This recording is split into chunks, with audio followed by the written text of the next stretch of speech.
A very good morning to all the listeners of Hello Kolkata podcast, our Kolkata Calling Podcast Series. We are back again this Sunday with a fresh episode of Hello Kolkata podcast. We have a very special guest, and it's extremely hot out there, so we thought we'll bring a very, very cool guest, and I'll introduce the guest shortly. Before I go into the podcast today, just wanted to talk a little about Kolkata Calling. The thing that I usually do is express a lot of gratitude for everybody who follows the page, is a community member, uh, helps us with finding positive news around Kolkata, telling us about job opportunities and bringing those in our radar so that we can publish them for the rest of the community members. Uh, we would not exist without that support, and we just want to re-emphasize that continuously, not just to our members and viewers, but to ourselves as well, because that's what makes us, that's what keeps us going. So thank you to everybody who's a part of this community and making it grow stronger every day. With that, also a special shout out to Moinak, who's sort of taken over from me in terms of managing all the content that goes out there. Wonderful content that has been getting a lot of positive feedback from the people who follow our page. And Moinak, you're doing a tremendous job. So thank you and keep doing wonders for this page. We wouldn't be here without you as well. With that out of the way, I think a lot of good stuff, good news rather, came out last week, and I'm not going to go into detail about every one of those because you'll soon have all of them compiled in the newsletter of the last week, what the news and updates were. But one very important article that was published on the Invest India Grid website, which talked about the immense investment opportunities in West Bengal. And that is something that a lot of people said, yes, we know all of this. Well, we didn't. A lot of our community members didn't. And it was very heartening to see that the sheer number of investment opportunities across different sectors that are there in West Bengal, Kolkata specifically. And we just want Kolkata and West Bengal to leverage this particular advantage that it has because of its geographical location, because of its demographic dividend, and all the industries that have grown either over a period of 100 years or which are new and new age and upcoming, such as IT, ITES as well. So if you haven't seen that post, if you haven't checked out that article, please go out and see that. It's extremely, I would say, fact based. It's not caught up in political jargons, but it's based on evidence, policies, and updates. So great way to start the weekend, I guess.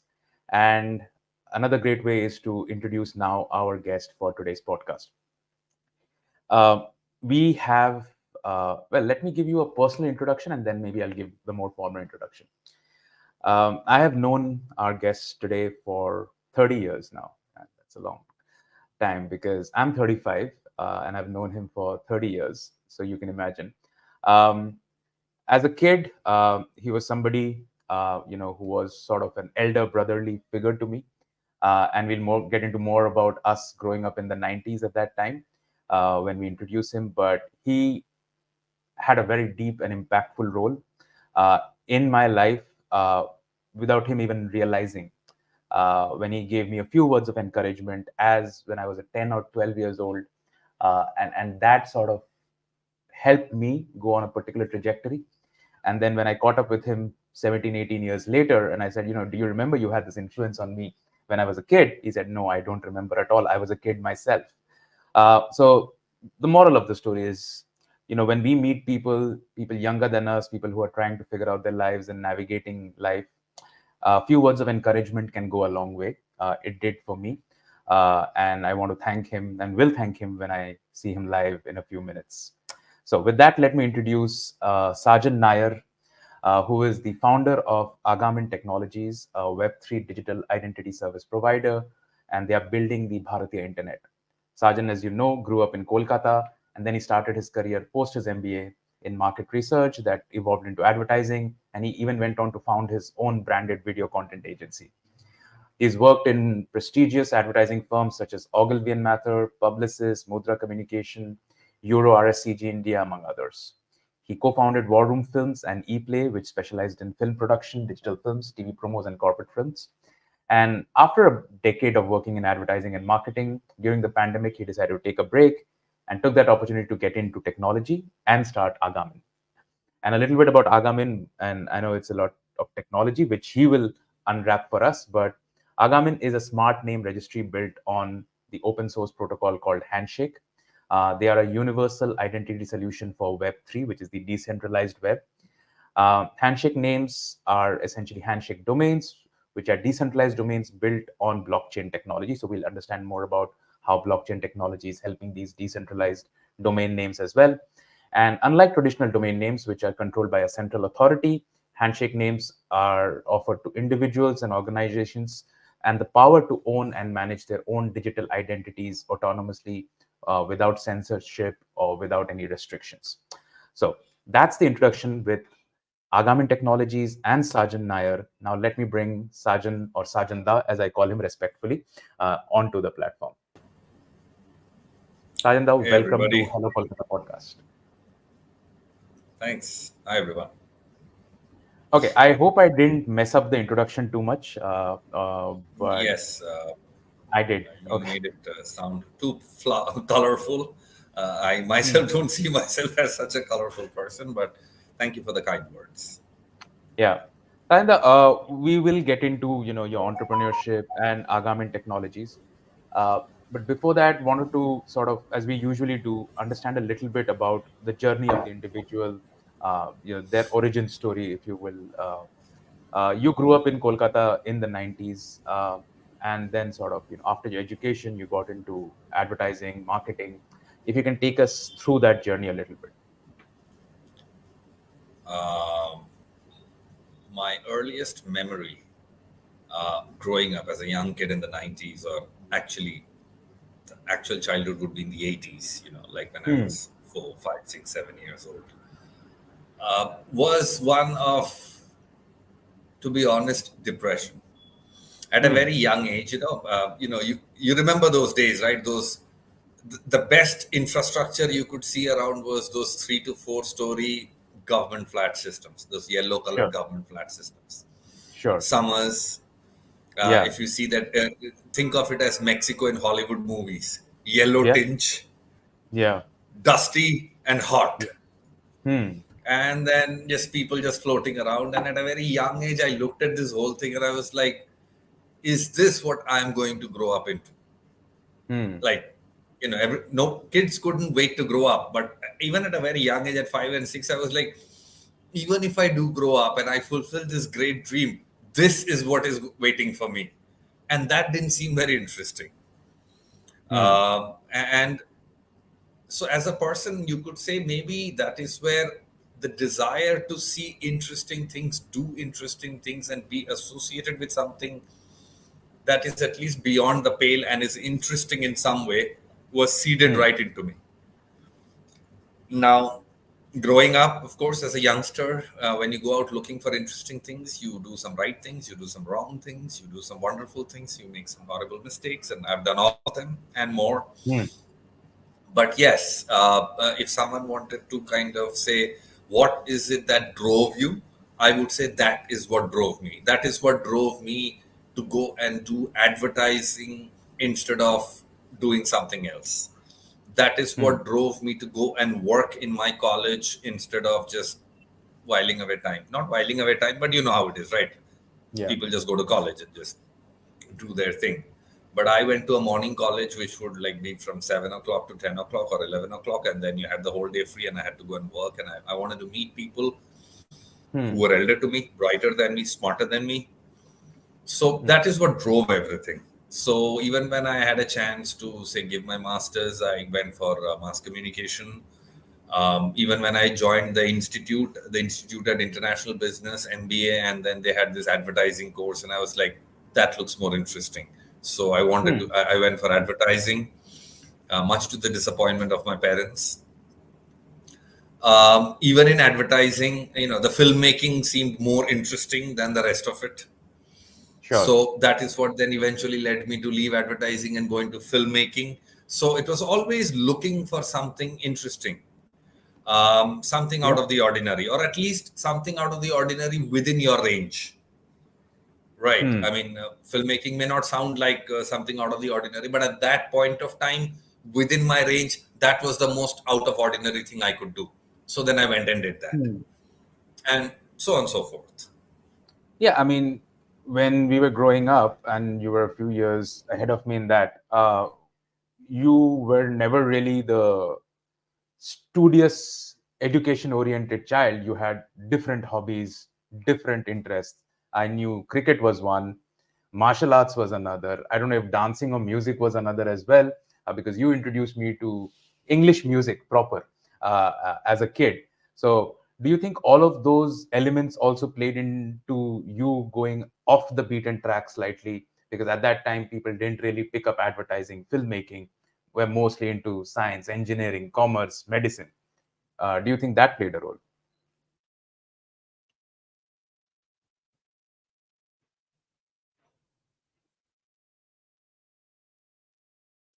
I think we've lost Sajanda for a second.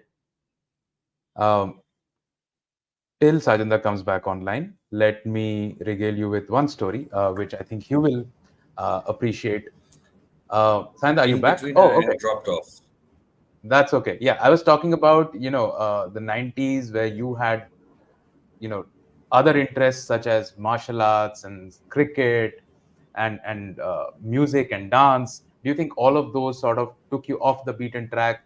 Instead of just pursuing science, engineering, medicine, commerce, you went into advertising? Yes, yes, you could say that. But again, as I said, it was the pursuit of interesting. Now, Hmm. as a grown ass man, I'm very interested in math, programming, and science. But because I now know how interesting those things are and the Sure. possibilities they offer in terms of what it can do to change the human condition. But you know how it was in the 90s. I mean, anybody from that generation knows math was Yeah. probably the most boring thing. We Hmm. just kind of dragged ourselves through those classes. Science was slightly better, but again, everything was taught in a very bookish way, very uninteresting way, Hmm. uh, and we didn't know any better. There was no Yeah. YouTube, there was no internet there where you could just go and get an Yeah. alternative view. Yeah. So those things looked not interesting. Dancing, Yeah. martial arts, this, that looked interesting. So Hmm. you go there, parents will tell you be a good boy and go here, but you know how youngsters and Yeah. teenagers are, right? The mind is naturally drawn towards things that are more shiny.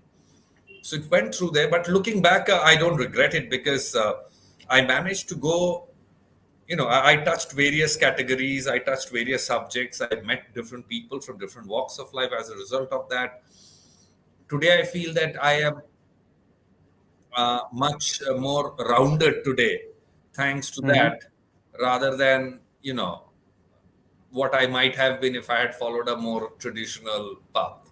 Sure. Sure.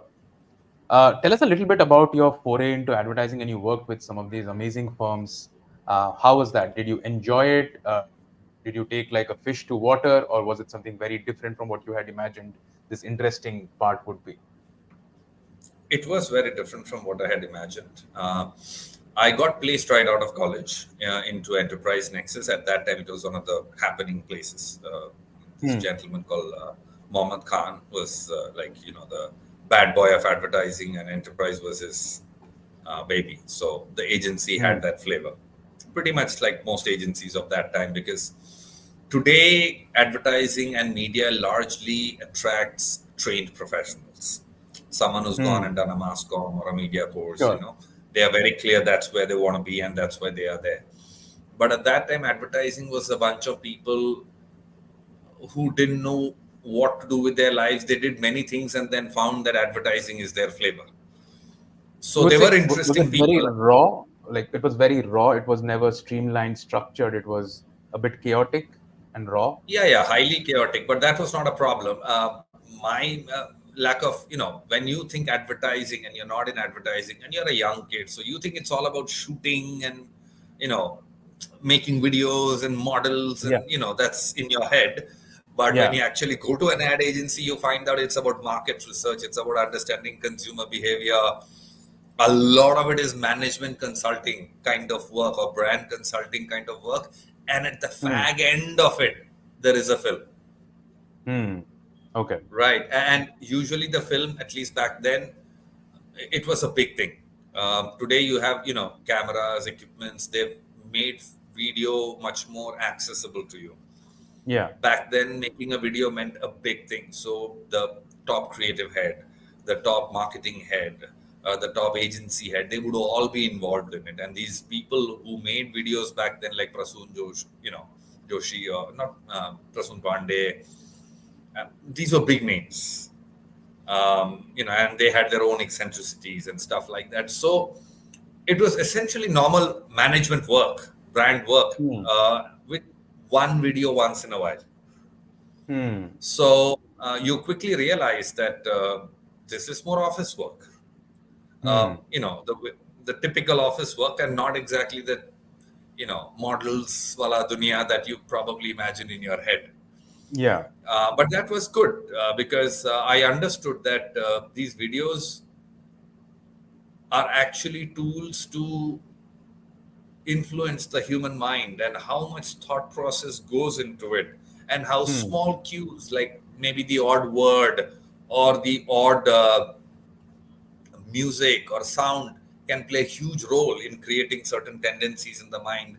And the power of communication, the power of Sure. words, Sure. truly dawned upon me as an internal process. Okay, these are powerful things, and they can Hmm. truly be used to shape human opinion. And would you say that with time and in today's day and age, somewhere that aspect of advertising has taken a backseat, and it's a lot more formula driven or celebrity driven or influencer driven, uh, and because we keep going back into the 90s nostalgia and reminiscing that this was better back then, that was better back then. But do you think back then advertising was actually better at making memorable ads rather than what it is today? Yes and no. Mm-hmm. Yes, you're right. The creativity flew more naturally. Today, Mm-hmm. there is a bit of formula based approach. That is also because there is more data available today. And, if you're a client who's spending money, because you have to understand at the end of the day, the objective of the ad is to sell products. Sure. Data is not something you can ignore. Mm-hmm. So yeah, that is there. A bit of that wildness is gone. Society is much more politically correct today than it used Mm-hmm. to be back then.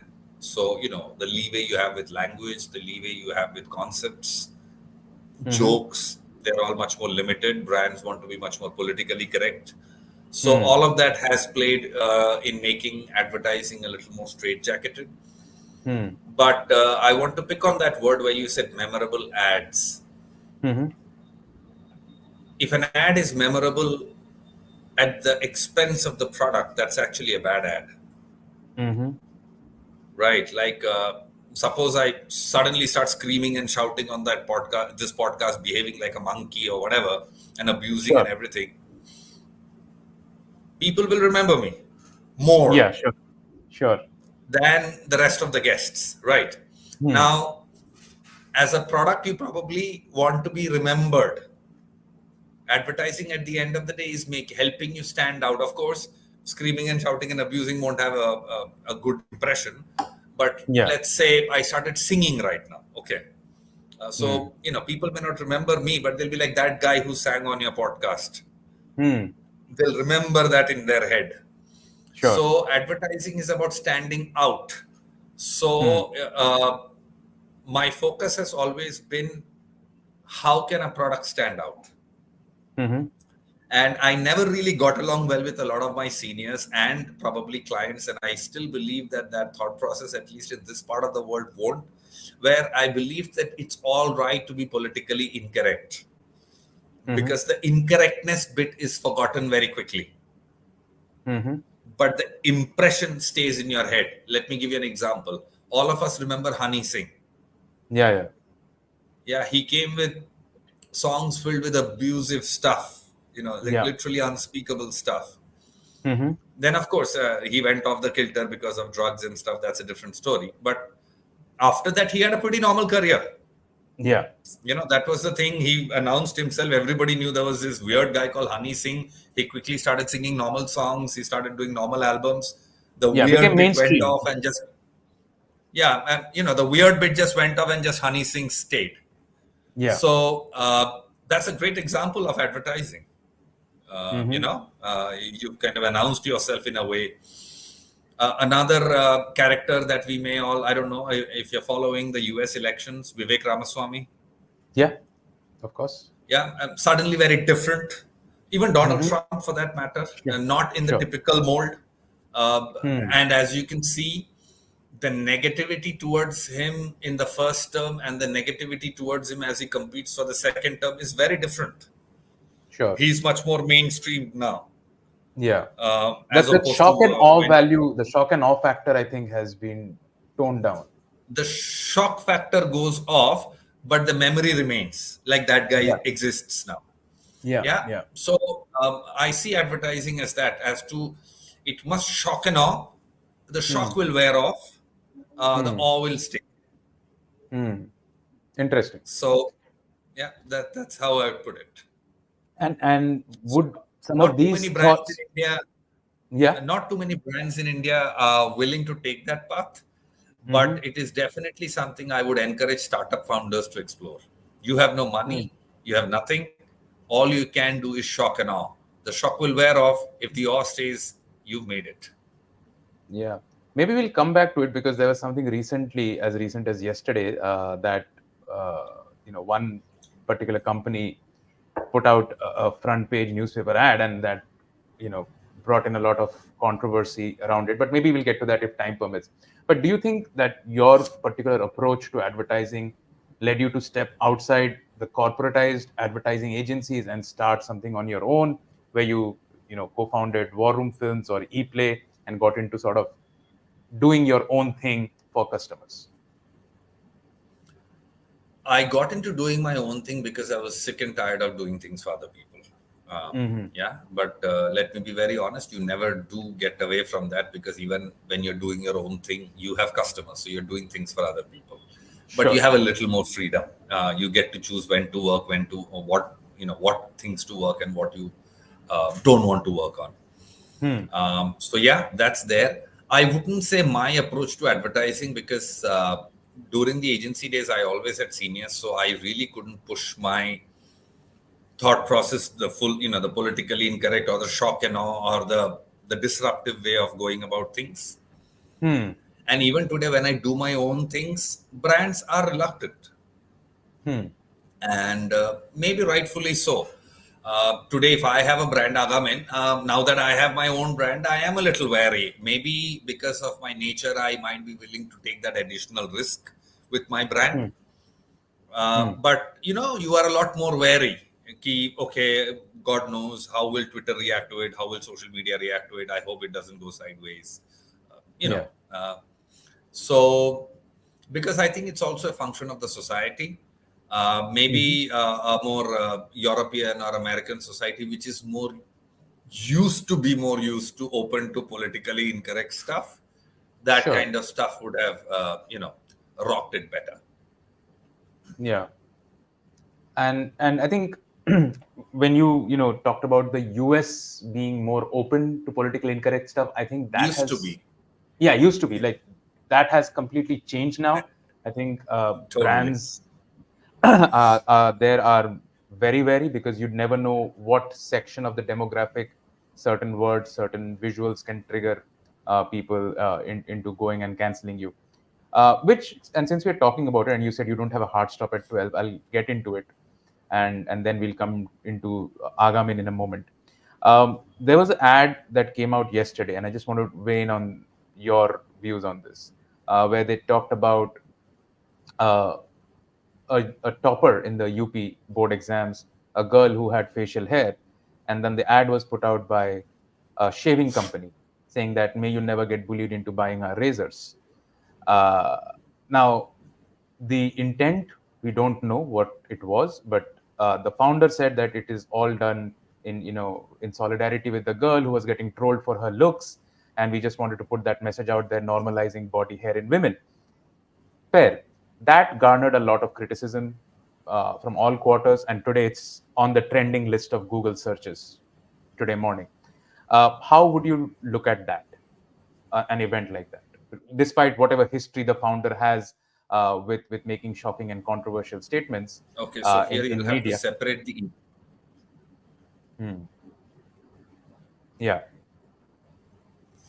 so purely from an advertising art perspective, like the art of Hmm. advertising perspective, I would say it's bullseye.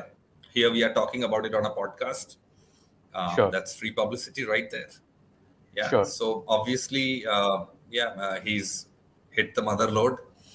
Hmm. As far as the intention and stuff is concerned, since we don't know what he had in his mind or how that individual whom they're talking about might take it, Hmm.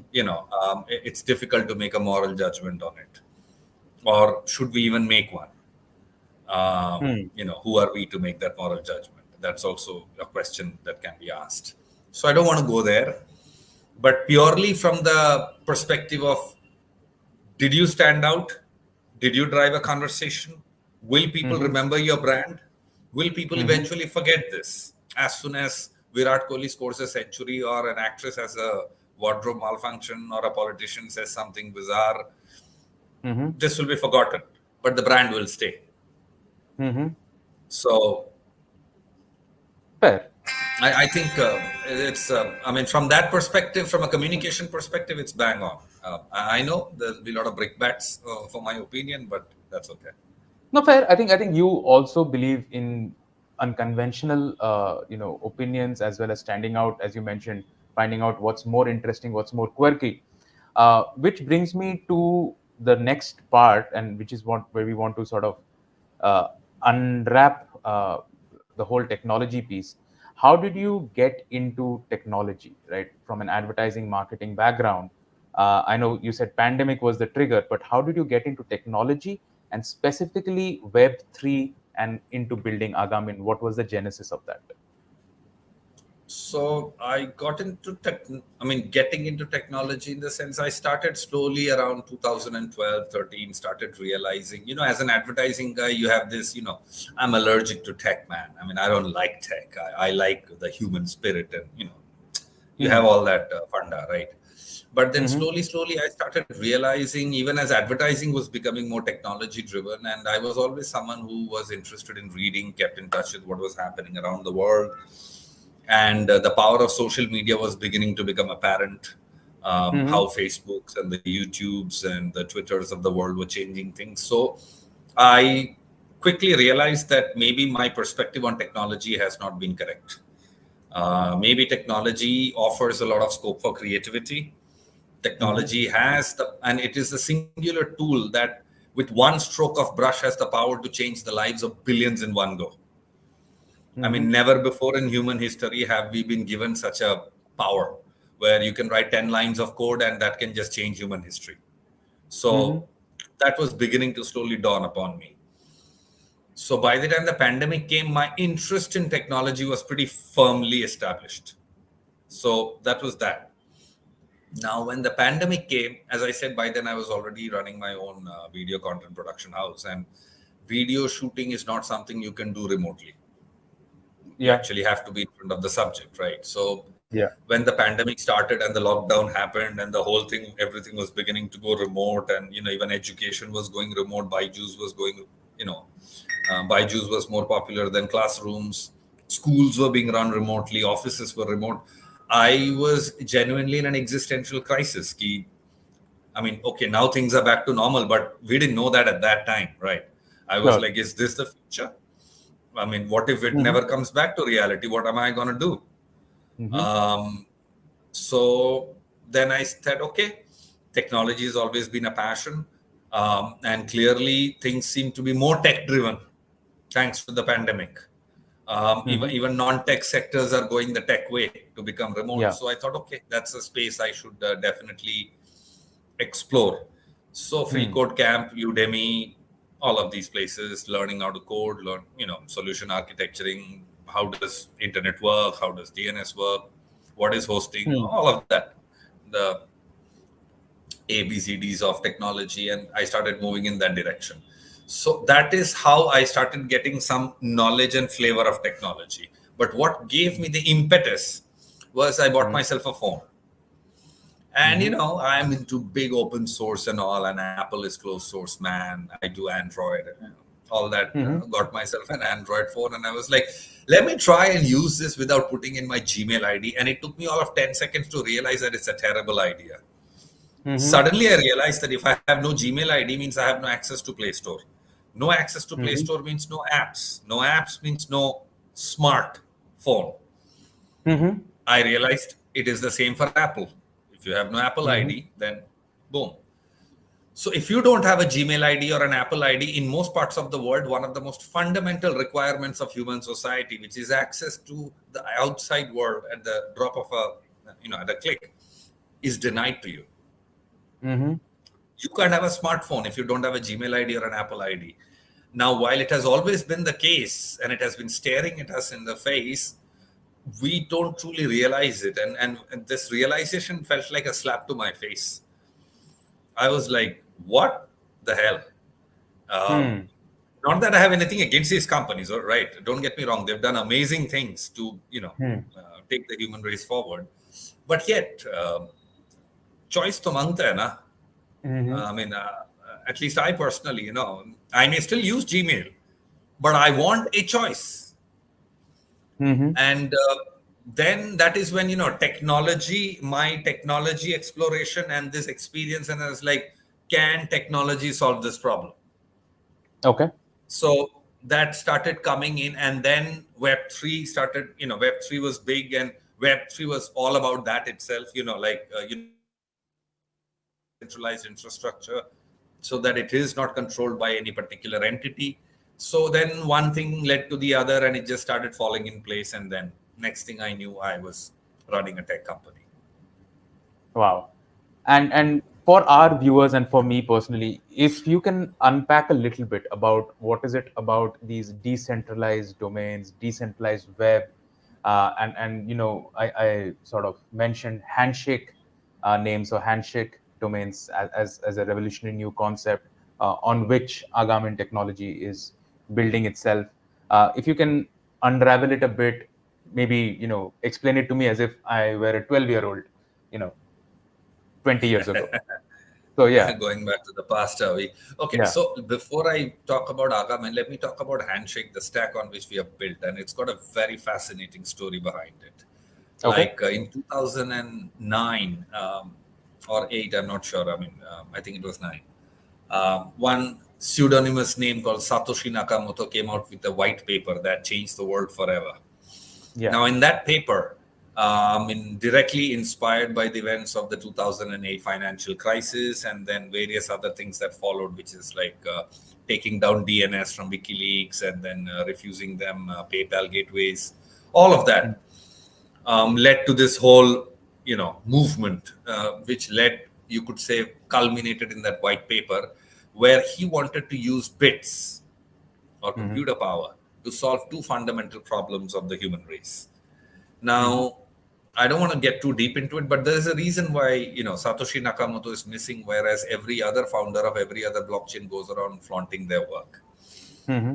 Because those are business ideas, which are good business ideas, and they'll do great things. But this guy fundamentally changed something. And when you fundamentally change something, you either get crucified or you get shot or you get thrown into jail, historically. So I guess he didn't want to, go through any of those. So he vanished. So he called the solution. So he wanted to solve the problem of money, and he wanted to solve the problem of internet, the two pillars of human civilization. He called the solution to money Bitcoin, and he called the solution to internet BitDNS. Okay. He did Bitcoin, and then I guess he was too successful, so he had to vanish. He couldn't finish the other one, so that remained the unfinished dream. And many teams have tried it out. And in fact, there is a project called BitDNS, which then later I think became Namecoin. So they are the OGs, but none of them really took off. They didn't really capture the imagination the way Bitcoin has done that. Because if it had, then you would have heard about it. Yeah. This was until 2020, 2018, actually, a bunch of people who actually then took Bitcoin forward with the Lightning Network and everything. Essentially, sharp people, cyberpunks, who worked on this unfinished dream of Satoshi Nakamoto and launched Handshake to the world in February 2020. They started in 2018. It took 2 years to build it. And it's probably the only project that has been bootstrapped by some of the top venture capitalists and influencers and tech people in the tech world. And I use the word bootstrapped, not funded. They just put in the money, it happened, and it was released to the world, and then people just went back to their lives. So today, Handshake exists as a POW chain, just like Bitcoin. It belongs to everyone, or it belongs to no one, depends on how you want to see it. Truly open source, truly decentralized. And even the founders who built it have taken a back step. So, there's no point even talking about them. So since I was plugged into it, I was aware of this. Okay, Handshake is there. And I was like, India has missed the Bitcoin revolution. Sure. India must not miss the Handshake revolution. Okay. And there was one particular aspect of Handshake that truly got my attention, as in Handshake was the only blockchain protocol that supported vernacular languages, emojis, numbers, signs, symbols, Egyptian hieroglyphics, and even Braille for the blind. So you can have a domain name in Braille. Of course, you need specialized hardware to use it, but the possibility is there. So this seemed like the most inclusive piece of technology I had seen in a long time. I mean, if you want inclusivity, here it is. Handshake is inclusive. I mean, that is the definition of inclusive. So, as I said, I was upset with the fact this whole Gmail Apple ID thing. I was trying to get into technology. I knew Web3 was going to be the solution. And boom, there was Handshake right in front of me. So it just seemed intuitive. It's like one was leading to the other, almost like a divine path. So then I started building on it. Building on it was like a whole different ball game. I was not a full-fledged techie because this was going to be a deep tech build, not something that someone who spent a few months on Udemy can just pull off. So I hired a couple of teams and they took my money and vanished. Not because they were cheats, simply because they probably taken the money and spent, and building it was beyond their capacity. That's pretty much, I could figure it out. Unke bas ki baat nahi hai. So then I got more involved, figured out how to build it myself, literally built out the flow chart for them, and then went to a new team. And this time I had a new problem, which is for people to take me seriously. So the techies wouldn't take me seriously because आप तो filmmaker हो, आपने थोड़ा 6 महीना course क्या कर लिया, आपको लगता है आपको सब पता है. That's literally something I've heard. Like that is what was told to me. Just because you spent 6 months, you think you know more than us. This can't be built here, or it can't be built for this kind of money, or whatever you're proposing will not work, and all that stuff. So then I probably took a very revolutionary path, which is I hired a dev who seemed more keen. I didn't tell him what I was building. I told him, build this one part, and I'm paying you the money. Don't use your brain. Just do what I'm saying. I'm paying you to do what I'm saying. Just build this. So he built that bit. Then I told him, build this another part. And I didn't tell him it was connected to that. I just said, this is another assignment. Here is some money. Don't use your brain. Just do what I'm saying. Use my brain. Build this. So he built it. Then I said, build a module and get these two guys to talk to each other and push data from each other. And then he built that. And then suddenly I said, see, this is a registrar built on Handshake, which is going to be the system that will create the Bharatiya internet. And his head just popped. So after that, he's been with me.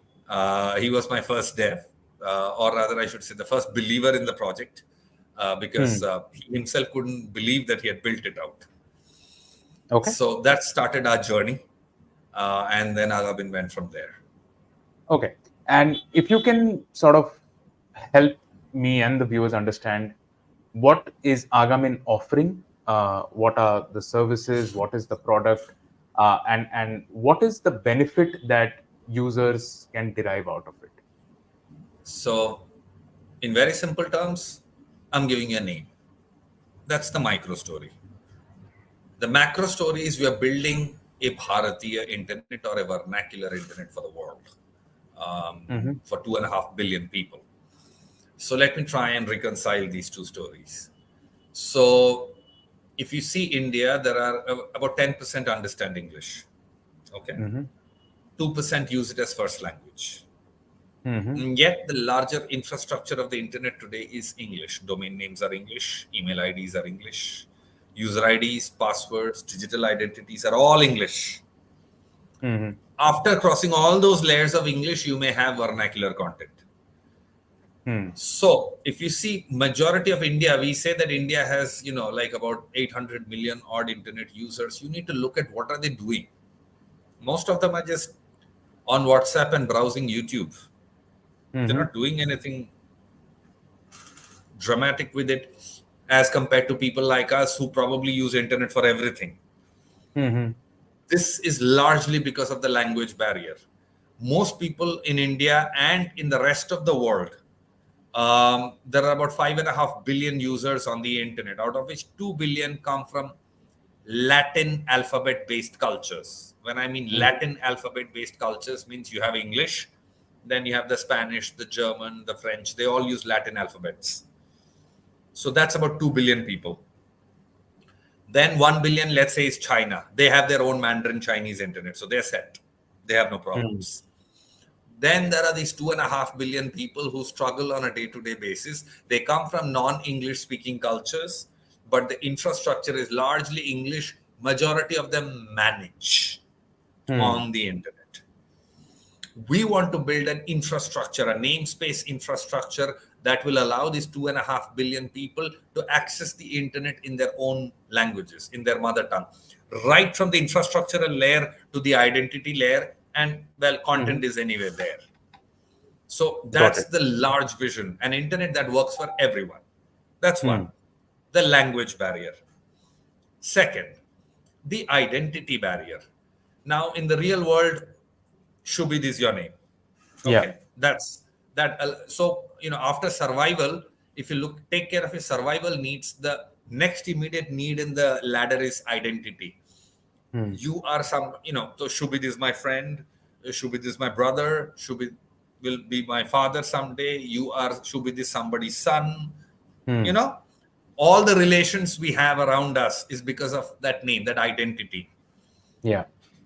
Places, things, and people have names. That is what allows most of society, commerce, and all of these things to happen. Just imagine if the podcast Kolkata Calling didn't have a name, then how would people reach it? So name is important. And especially on the digital domain where, there is no physical entity come to the digital around place. it. In the digital space, we'll come to it. So in the real world, you have a name, and that is what allows everything to kind of tie itself out. When it comes to the legal domain, in India, you have an Aadhaar number. So the government doesn't know you, but it knows your 12-digit number and the biometrics attached to it. So from the body flows that identity, and then depends. In other countries, you have your social security number, or if you're traveling abroad, you have a passport. So that serves as your legal identity. On the internet, if I say I want to get in touch with you, what are you going to do? You'll give me a Facebook ID. You'll give me a Gmail ID. You'll give me a Twitter ID or something like that. So first problem, that user ID is not yours. So when on Facebook you post something, type something, like something, you are not doing it. A user ID that has been given to you by Meta is doing those things. So the data is tied to that user ID. Okay. So just like we say now, in the real world, aapke naam pe gaadi hai. आपके नाम पे loan है. So everything on Facebook is आपके नाम पे, आपके उस user ID पे. So whoever owns that user ID owns the data attached to that user ID, and you don't own that user ID. So you don't own the data attached to it, in very simple terms, right? So one is that you don't own your identity. As a result, you don't own your data. Second, it is not singular. It is fractured. You have one Facebook ID for family, you have a LinkedIn ID for work, you have something else for your girlfriend, you have Twitter to show off how intelligent you are. All of that is there. So the identity is fractured. So these are the problems that we are solving on the internet. So many of us who belong to a certain age will remember how painful it was when we had a ration card and a PAN card and a voter ID card and all of these cards trying to sort out. But Hmm. as soon as an Aadhaar number came, life became easier. Yeah. It became seamless. Similarly, we are going to give you an Aadhaar name in a language Hmm. of your own choice. Hmm. So this will work as a universal digital identity. So say if you have a name, that name can work as, so if you can just do a Google search for Sajan.bh3. Okay, let me share my screen.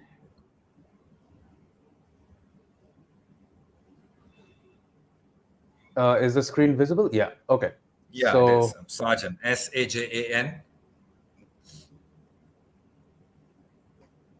okay. So if you Sajan.bh3, BH3 stands for Bharat 3.0. If you scroll down, you can see that's LinkedIn on top, my Twitter on top. If you scroll down, it's all me. It's all Yeah. about me. So Yeah. these days, yeah, so we are good. So Hmm. these days, unless I have to give my email ID or phone number out, if someone wants to keep in touch with me, I give them my smart name.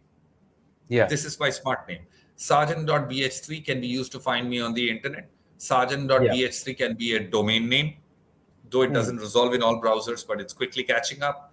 It'll support email IDs like hi, hello, namaste at sergeant.bh3. Sergeant.bh3 can be my UPI ID. So I'll be Hmm. like sergeant.bh3 pe UPI kar do. It can be my Bitcoin address, sergeant.bh3 pe Bitcoin bhej do. It can Hmm. be my avatar in the metaverse. It can be my single sign on to all decentralized apps. So it becomes that one name Hmm. that allows me to express myself on the internet or the world to find me on the internet. Because I'm a founder and I am in a city and I have friends all over, it's in English.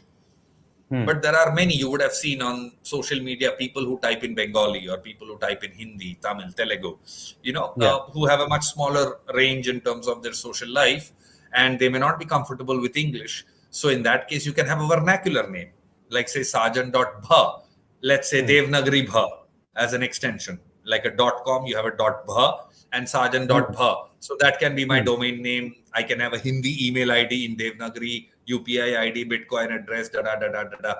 So 2.5 billion people, we give all of them user IDs or these domain names, which becomes their Hmm. personal, um, Sure. username on the internet. And if you Yeah. are a business, then you can build on it, and all kinds of possibilities can then happen. Okay. So one is you are building a digital identity. You are being able to access internet uh, in vernacular. Uh, that is something that this will solve. How do I know that this is me? Like, what is the credentialing between the person that I am and me owning this, let's say, Sergeant.bh3? What is the intermediary step that makes me the owner of it? Like, for example, with Aadhaar, there is a large registry which has my name, other details, and the Aadhaar number tagged to it. In this case, how does that work? uh, See, the registry is just a consequence, which is like, when you have a billion people with names. So if you look at Yeah. it individually, you have an Aadhaar number and that is your identity. Finished. Yeah. Yeah. Yeah. The registry simply happens because there are a billion of us. Sure. So naturally, a billion names, there is a billion database. Yeah. In Yeah. fact, we are building a system where you can link your Aadhaar number to these names. Hmm. One thing that we can discourage this signing in with Facebook and signing in with Google Business and have sign in with your Aadhaar number. Hmm. But not everybody remembers their Aadhaar numbers. Yeah. Just like you don't remember phone numbers that easily, so you have names in a phone book. So this can work as that phone book where, say, Sergeant.bh3 can be linked to my Aadhaar number, and that can be then used as a sign-in methodology on various websites, provided Okay. websites start supporting that Aadhaar sign-in mechanism. So we're Fair. building it. It'll be an open source tool, and we'll put it out there. And businesses that would like their data to be protected, instead of giving it off to Facebook or Google, can then Yeah. just use this so that people can use their Aadhaar numbers to sign in. Okay. And one question here, how does it prevent anybody else from assuming my name? So let's say I Uh, cannot take Sergeant.bh3. How does that work? So say Sajan.bs3 is a domain name, Yeah. just like Sajan.com. Technically, Hmm. it's Hmm. built on DNS. So just like nobody else can assume Facebook.com, right? Because only the Facebook team has access to Facebook.com. Hmm. Okay. Yeah. So just like you can't assume and pretend to be Facebook.com, you can't also pretend to be Sergeant.bh3, because the Hmm. moment, see, right now it's just linked to my social networks, and that's why you can, find me there. But the Yeah. moment you want to do something serious, there would be Hmm. a verification process whereby you would have to set a record on the DNS, Hmm. which only you can set because only you have access to that domain name. And the sign-in mechanism will look for that record when it is trying to do it through you. And if that Okay. record is not found, means the owner, there is a problem in the ownership. And this entire technology is based on blockchain. So if you can explain how that works a bit as well, how does blockchain technology facilitate and make this possible? So blockchain has many uh, protocols these days. So blockchain, in very simple terms, is exactly what that word is: Yeah. a block with a bit of information, and each block is set after the other block. So you have a chain of blocks, and Yeah. this chain of blocks ensures that you can't squeeze a block in with your uh, bad data into it. Mm-hmm. Now, how do you ensure that the correct block is following the correct block? There are various kind of protocols. There is a proof of work, there is a proof of stake, there is proof of brain, and every day there is a new methodology that is coming out that ensures a certain level of security. But proof of work, on which Bitcoin is built, continues to be the numero uno, Hmm. because the rest of them have other kinds of problems. For instance, in proof of stake, it involves staking coins. Mm-hmm. Now, what happens there is a bugger who's richer has more coins. So they tend to have more influence on the network. Okay. So, but proof of work, what it does is it truly democratizes everything. Every node has one vote, doesn't matter how many coins you hold. It's just that simple. So you may hold one coin, I may hold a million coins, but we both have the same power on the network. Truly democratizes it. And uh, to be able to feed in bad data, you need to be able to take over 51% of the network, Mm-hmm. which is impossible. You can't. Got it. The hash strength is too strong. So that's how security is ensured. Got it. And my other question is, now with this ability to have your domain in vernacular, have your own digital identity the way you want it, what is Agaamin's pitch to individual users, organizations, institutions? Because I know you've been partnering with institutions across India. You've also received a recent funding from the government of India. Can you tell us a little more about Agaamin's plans in the coming days? So we started with that vernacular dream, and we launched a few vernacular TLDs, but we quickly realized that Bharat has been spoiled on the internet. They don't like to pay, and Hmm. rightfully so. If you can get stuff for free, why pay? Yeah, so we don't hold that against them, but it's a realization that that is the status quo. So we Hmm. decided to go to the top of the pyramid, and we say, okay, let's start with top 150 colleges of India, which are Yeah. your IITs and the IIMs and the XLRIs and stuff like that. So Hmm. we invested, we got those extensions. So say you're from XLRI. So in your case, say Shubhit.xlri. Yeah. Okay. So Shubhit.xlri is a domain name. Your email ID is hi@shubhit.xlri. Your UPI ID is shubhit.xlri. Now, with Hmm. these Ivy League names, there is some incentive to talk about your alma mater, Hmm. signal it. Also, what it does is it allows you to build very specific sharp communities. There are about Hmm. 17.5 million kids in these top colleges. And then, of course, you take the alumni also. Now, Yeah. imagine, for instance, hypothetically, let's say you build a Naukri.com and say only these top 150 colleges and their alumni can sign in with their Hmm. smart names. Now, when a Google comes to this site, even if they blindly touch a profile, they know that this profile belongs to the top 1% of India's intellectual capital, Hmm. the best of the best of the best. No Hmm. spam, no fake profiles, nothing. Got it. Also, these people are, because of by function of who they are, they'll probably have great jobs, which means they'll buy great houses, they'll make great investments, they'll be the most dateable, marriageable, whatever. So imagine you build a shadi.com on the same principle tomorrow, or you built an investment vehicle system, ecosystem for only those kind of people, or a social network where only these people can log in, because that network will have a lot of value. So the idea is to go to these people and create these valuable networks for them. And then once they understand the value of this, it will also incentivize them to build startups or companies either for their network or for Bharat, because Bharat is huge. Yeah. Devanagari by itself is the third largest language in the world. It has close to, and I'm just talking Hindi Devanagari. Please understand, Marathi also uses Devanagari in the written form. Nepali also uses Devanagari in the written form. So those are all extras there. So this huge chunk, about 800 million people exist. And yet, can you think of a single website or a product that targets the vernacular sections of India? And just take news out of the equation, okay? Remove your Raj Staks and all these news channels. There's hardly anything. I mean, look at a small state like Kerala. Population of Kerala, Malayalis, 35 million. Population of Saudi Arabia, 35 million. It's a country. Yeah. And yet, we don't have, I mean, there are French websites, there are German websites, but we don't seem to have that in India. My dream is one day that there will be a billionaire in India who doesn't know a word of English. Online billionaire. We already have such billionaires, but someone who's built a tech product, but probably doesn't know a word of English. Yeah. So on the point of this smart name that you mentioned, so you've taken Sajan.bh3. Nobody else can take Sajan.bh3 anymore.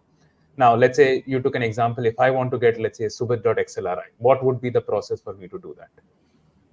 So right now we are building a front end because we don't want to put it on a generic front end, because if we are going to do this college thing, then we have to ensure that only students and alumni get these names. General people should not be able to get these names, right? So you will need your college email ID. Yeah. So when we build that front end, you use your college email ID, which sends an OTP to that email ID. So it verifies that you are indeed Shubhit from XLRI. Then you get that name, Shubhit XLRI. It will usually come with a year. So say you passed out in, say, if I'm going to pass out next year. So Sajan25.xlri. So in one go, it tells me Sajan from the batch of 25 from XLRI. Got it. The entire information is communicated in that one name. That's the process. So you sign in. The pricing is going to be very minimal. If you're a student, we'll price it at 100 rupees or 150 rupees for 1 year, which is your 1 day of canteen cost. But once you get a job, it will jump to 2,500 rupees per year. Again, not a lot if you have a nice job. Yeah. And this is for people who are looking for specific email IDs relevant to their particular institution and alma mater. What about, let's say, I'm starting a food business in Kolkata, and I want some customized smart name that conveys who I am, what my business is. How do I do that? You can go Shubhit.foods. There is an extension called .foods. So you can get one of those names, but I would not recommend using them as domain names just as now, because like I said, if you're a business, you want everybody to be able to reach you. So the legacy name still continues to be the lowest common denominator and the easiest way to reach you. If you need to reach the vernacular crowd, there are vernacular.bharat extensions as well, which belong to the legacy internet. So I recommend you use them for domain name purposes. But for individual digital identity purposes, for recognition, for linking your social media accounts to one unified name like Sajan.bh3, the way you can just find me on the internet. For these kind of purposes, smart names are very useful. So what we have done is we've innovated. Now, DNS is the oldest technology on the internet. And while everything has undergone change, DNS has never been innovated upon. DNS continues to be that same old domain name. Yeah. But what we realized with Handshake is that there is huge potential to use DNS as individual identity, your own personal name. Okay. So I would say tomorrow, if you build a social media website, say a social media site, instead of giving users a user ID, allow them to bring their identity to your platform. So I should be able to sign into this platform using Sajan.bh3. In fact, some new decentralized social media stacks like Blue Sky, which is built on AtProto, a protocol called AtProto, or there is something called ActivityPub on which Threads, the Twitter competition that they plan to integrate ActivityPub at some point. Or there is Nostr, which is funded by Jack Dorsey, ex-Twitter. These are all decentralized protocols on which you can build social networks of tomorrow. And these smart names or even legacy domain names can be used as user IDs. So these platforms will not necessarily give you a username. You bring your identity to the platform, you do your business, you take your identity and data and go. Got it. And for all these examples that you mentioned, and including the smart names for Indians, Bharat, it will take awareness, socialization, and a critical mass to sort of start perpetuating itself.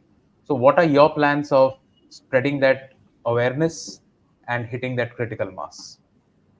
So see, like I said, awareness and these things are very standard advertising models, but I have always kind of not But been that's very, right up yes, your alley. With yeah, your but I've advertising. never been a big fan of these typical straight-jacketed approaches. In my life, I look at the way I have reached out to things. If something is useful to me, if something is interesting to me, I will reach out for it no matter what. Sure. If it's not useful to me, you can do all the awareness around me. I am disinterested. Right? We all know that bitter gourd is good for health. How many of us used to eat it as a kid? We never Sure. did, right? Chocolate is tasty. We all reached out for it, even though we know it's not good for health. And we continue to do so. So I want to build stuff that is genuinely useful to people. So one of the things that we went to a lot of these colleges and we got some feedback, and we're building something interesting, which is that Naukri.com version, which is a job site. So whether you are one of these college students looking for summer training or final place jobs, instead of always trying very hard for big companies to come to your campus, I mean, if they come, nothing like it, but if you have an ability to go into the world, then everybody sitting in their desks can access it. So what if there is a site which has all the IITs and the IIMs and the Excels and the NITs and all of the students' profiles, and alumni, if they want, they can also put up their profiles, because I'm sure they also want to grow, and you sign in with only these smart names. There is your first use case. We can go to the colleges, and when we give these names and they say, what can I do with this name? Well, you can put up your resume on this website and you need this name to sign in, and this name verifies that only you are a genuine person of that college. And then a Google or a Meta can go to that website and start hiring and recruiting from that place. So that job site is already underway. That's the first use case we are going to be launching. There is also something called handle.bio, whereby you can make yourself a personal customized website for yourself. So stuff like that.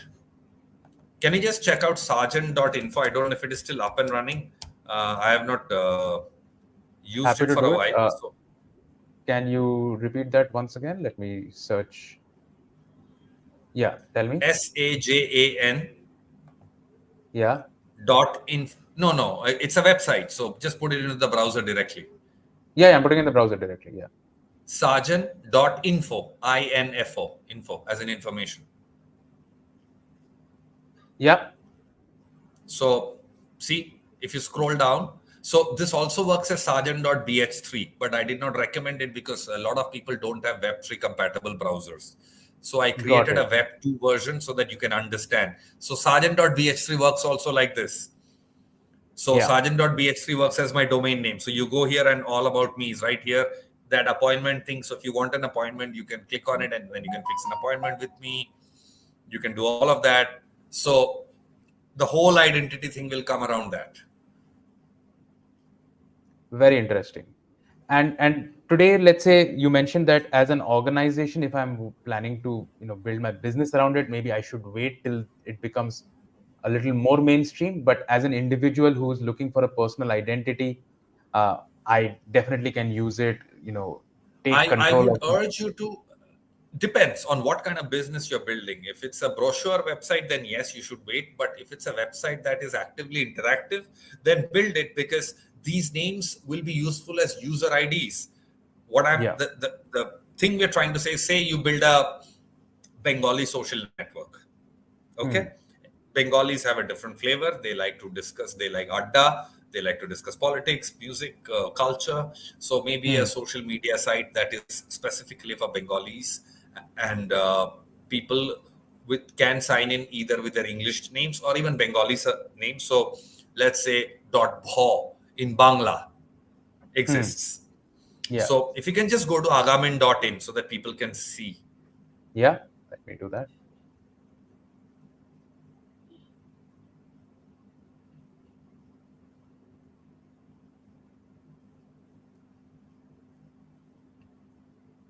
Just click on that drop down menu. Yeah. Click on it. Can you see it? Yeah, I can see it. You need to, so that the drop down menu opens. Yeah, I can see that, but I don't think you can. So I see BH3, I see Hindi Bha, I Yeah. see. So you see the Bangla Bha also there. Bha. Yeah, yeah. And Yeah. I see So say, foods as well. Yeah, and I see Indian yeah. flag as well. So you, so you see Shubit.bha. So, Yeah. I should be able to use these names to sign in. No, the Hmm. Shubit should ideally be in Bengali. Okay. Fair. Okay. Right, otherwise there Hmm. is no point. Yeah, Hmm. so people who don't know English or are not comfortable in English can get a Bengali user ID. Now that can become their Bengali domain name. It will support email ID over a period of time. Hmm. We were working on a UPI app that allows us to use it as a UPI thing, but then we put it on the back burner and we are focusing on the jobs thing, because when we went to the colleges, the kids said they find the job thing more important and useful than UPI, because that can wait. Hmm. So that's the whole thing. So tomorrow, if you're building a Bengali website, why not use these names as your user ID? You don't have to focus on managing a database. It frees you from having to keep manage the database, keep their security, and that whole thing is just, you can take it and throw it out, and say just sign in with handshake names. And if you can sign in with handshake name, means you can also sign in with a normal domain name. Okay. So you can do your domain name, email address, UPI ID, name in metaverse, SSO, wallet ID. You can do all of this with your own smart name. Yes. Brilliant.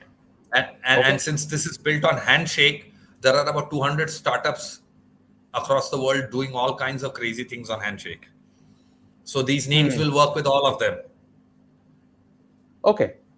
Fantastic. Yeah. So for me to get a name, then I'll have to go to agaamin.in and sign up and pay a annual fee or a monthly fee to have access to Annual this. fee. We've kept it very Annual. cheap. The idea is to make sure as many people can access it. There are cases we've given it away for free as well. Hmm. You can't get a .xlri name, because that front end is, I mean, since I know you personally, I can try and give you one from, from the back end, but, the blockchain, that infrastructure has to be done, Sure. because when the stuff is finally up and running, even I won't have access to that back end. Yeah. Got it. So because otherwise it makes no sense. But you'll have to wait a while for that, because we can't sell that from our agaamin.in, because then anyone can come and get a XLRI name. Yeah. Got it. And coming to this the technology, and we were discussing briefly yesterday that these technologies, obviously entrepreneurs, founders, large corporations, obviously they've started building their own, but this open source tools that are there has been a boon for young startup entrepreneurs. What, being one yourself and somebody who did not have a tech background but learned tech and then now is doing tech, what would be some advice from you to those young startup founders to use these more open source programs, protocols, or technologies that they haven't fully used yet and can give them a lot of value? So I would urge you to focus on 4 or 5 very important blockchain projects. Mostly blockchain means people only think cryptocurrency, kiska paisa Yeah. upar gaya, kiska paisa niche aaya. So just move that to the side. And Yeah. I'm talking directly to the serious builders, not Hmm. the Uncle G who's looking for some free money. Sure. DNS handshake, decentralized DNS handshake, decentralized hosting, Saya, decentralized cloud markets, Akashnet, decentralized Hmm. VPN, Sentinel. This is your decentralized stack, infrastructure stack, which Okay. has DNS, hosting, cloud, and VPN. Saya, Akashnet, Handshake, and Sentinel.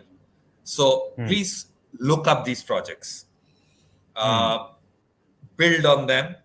Um, Early days, there will be some toothing problems, but I urge you to take them seriously because people who got into AI before AI came in are the winners. Once AI Yeah. came in and became big, theek hai, you can do something on it, but you're not really going to be one of the big winners. Yeah. Uh, you know, big winners are people who see it coming and they're already there. An Yeah. example that we can all relate to is Paytm. I know Paytm is not going through a good time of late, Yeah. Yeah. but Paytm was one of the first companies to be around with digital payments and stuff like that. And demonetization helped them in a huge way. When the social circumstances were right, they were right there, being able to take advantage of that upswing. Yeah. Same goes for Byju's actually. They've been around for, I mean, again, not going through a good time now, but they were Hmm. there. And at that time was the right time where they could just take that swing up.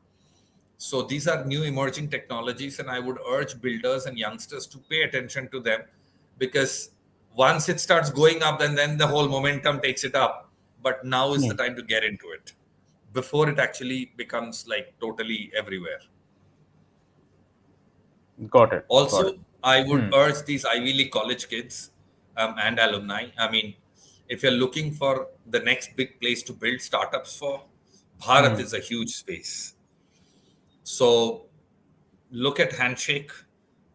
It's a truly open source thing, and many large infrastructure players like Opera Browser has been considering integrating Handshake natively into it. Namecheap, the second largest domain registrar in the world after GoDaddy, has is completely all in log stock barrel all in on Handshake. They've just bought out the only other startup um, outside of called Namebase. So they've just bought them up and they've integrated them. So today, if you go to Namecheap website, you will actually can you go to the Namecheap website so people can see that? Yeah. Just Just tell me. namecheap.com. Uh, Can you Namecheap is just? basically the website that manages the domain name for Facebook and Twitter and many of these big tech companies. Their domain name and DNS and all is managed by Namecheap. So it's a multi-billion-dollar company.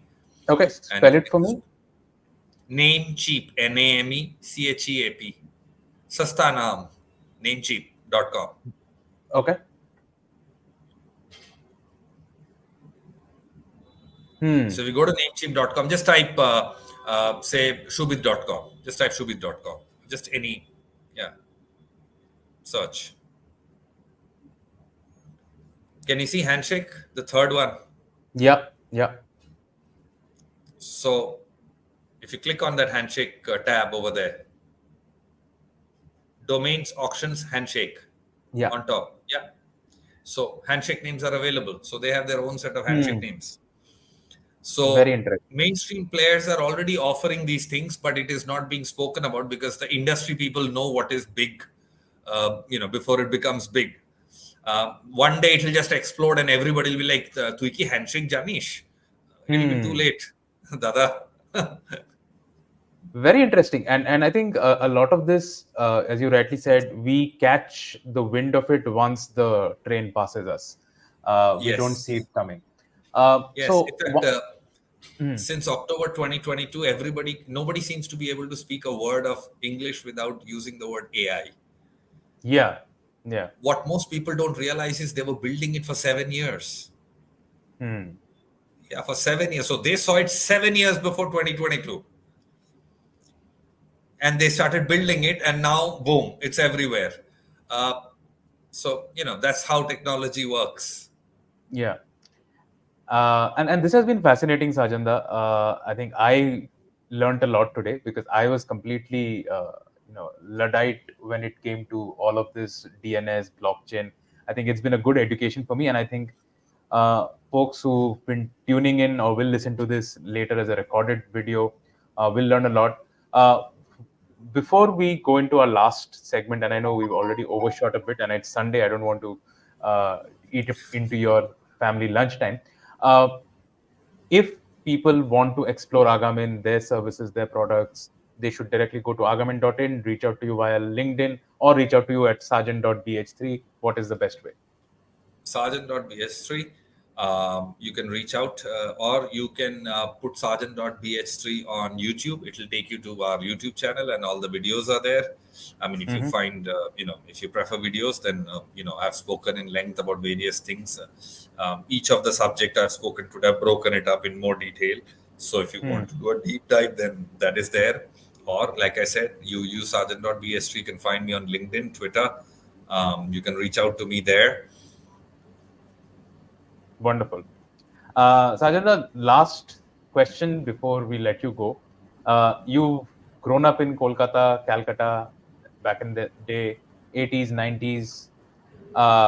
Then you've been away from Kolkata for a while. As an outsider in now, how has that perspective changed for you? You mentioned the old Mexico feel, but what do you see different for Kolkata in Kolkata now that you look at it? So I went to Kolkata last, I think, about 4 5 years back. So naturally, the development is visible. There has been significant infrastructural development, and visually, it's much more pleasant. Better Yeah. roads, bigger roads, flyovers, less dirt, malls. Nature has taken a bit of beating, but theek hai. I guess development comes at a price. As long as Hmm. it's not too much, it's fine. So yeah, that has happened. Youngsters are much more sharply dressed. Uh, we simply had no sense of dressing back then. Yeah. And it was a culture shock when I came to Delhi and Bombay, and I was like, okay, amra to kapodi porte pari na. Hmm. But today youngsters have, they're right up there, sharp kids, ambitious. Back then, just have a job, somehow go through life was considered a success. Today, young kids, they want to do startups. They have $1 billion dreams. And Bengal intelligence has never been a problem in Bengal. So Hmm. that is there. It was just the other things coming in place. Hmm. So that's uh, uh, that's the good news. One very surprising thing I found is, like lots of Bengali food restaurants in Bengal, and I would have assumed that you would have non-Bengali food, because you want to eat the food that belongs to other cultures. So what Yeah. I realized is that our generation, now that we've grown up, we just make very basic stuff at home, and anything, even ilish machar and patudi, we rather go and eat in a restaurant than make it at home. Sure. Not that everybody else is like that, but I come from a time when even mishti doi was made at home. Hmm. But now we just like to go and buy it. So that is one thing I've seen. There is a lot more consumerism and less savings. Again, not necessarily a bad thing as long as it's balanced and we don't kind of become a credit card culture. But yeah, overall, very positive stuff. Last I was there in 2020 to shoot a travel show. So I got to haunt all my old places, Park Street and Dharmatola and, Park Circus and Baliganj and South Calcutta and all of that. And felt good. That vibe is still there, that crowd is still there, that congestion is still there, but the Yeah. infrastructure has developed a bit. Yeah. And kids still in large numbers go to those cricket camps in hopes of becoming the next Dada. Dada. And I hope many of them do become that. Yeah. I think IPL has played a huge role and Dada has played a huge role. So all that is visible. So yeah, good stuff. The Yeah. Kolkata of my childhood is gone. but the vibe is still there. The spirit is still there. And that is what I Yeah. like the most. Yeah. And one thing from our side, from behalf of Kolkata Calling community and all our community members, since it's called Kolkata Calling, I mean, I had the calling after spending 10, 12 years outside Kolkata. Uh, Hope you have a similar calling. But even if you're visiting as not as a tourist, but as a homecoming kid, would love to I introduce always do you. that. Yeah, we'll love to reintroduce you to Kolkata in our own way, and would love to introduce you to the Kolkata startup ecosystem, who are doing some fantastic work here. And I'd love to. through this community, I have got some exposure with them, and it's extremely, I would say, heartening to see the kind of energy and the ideas that are, being generated here. So whenever you are here next, would love to introduce you to the startup ecosystem here. Absolutely. And I would love that. And should anyone want to build on Handshake or any of these decentralized stacks, feel Hmm. free to get in touch with me. We'll be happy to mentor you. Hmm. We'll be happy to connect you to the international communities and the larger communities of developers and some really smart people, because you need to Yeah. understand these very decentralized networks, which are not directly about making money. Only Yeah. smart people are attracted to such ecosystems because they are the sharp builders. Someone who's just looking to buy a picture of a monkey and make some money out of it, these kind of people Yeah. don't come into such ecosystems. So if you Hmm. are a builder, or if you're a developer, or if you're any Hmm. of that category people, you will learn a huge amount. You will learn at an exponential rate by exposing yourself to these communities and interacting with them and learning from them. So if you are looking to build either on the Bharatiya internet or on Handshake in general, or any of the other, Akashnet or any of these stacks I mentioned, Yeah. feel free to reach out. We'll mentor you.